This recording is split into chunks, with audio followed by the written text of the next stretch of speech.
Hi everyone. ఈరోజు శ్రీ పంచమి కాబట్టి తులసి మాత గురించి తెలుసుకుందామండి.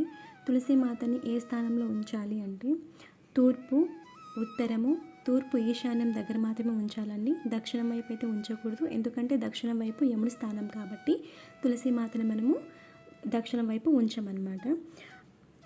అమ్మవారిని ఎప్పుడైనా కానీ మనము ఆకులు తెంపుకోవాలనుకున్నప్పుడు ఒక శ్లోకం అయితే ఉందండి, చూద్దాం. ఆకులు పోయినప్పుడు తులస్యామృత జన్మాసదాత్వం కేశవప్రియ కేశవార్ధి చినోమిత్వం వరదా భవ శోభినే.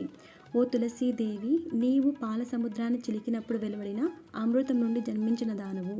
నీవు కేశవునికి ప్రేమైన దానవు. విష్ణువుకు ఆనందాన్ని కలిగించి భక్తుల కోరికలు తీర్చు ఓ దేవి, నాపై కరుణ చూపము అని అమ్మవారి ఆశీస్సులతో మనము ద్వాదశిలో రోజు అయితే తెంపకూడదండి అమ్మవారి ఆకుల్ని.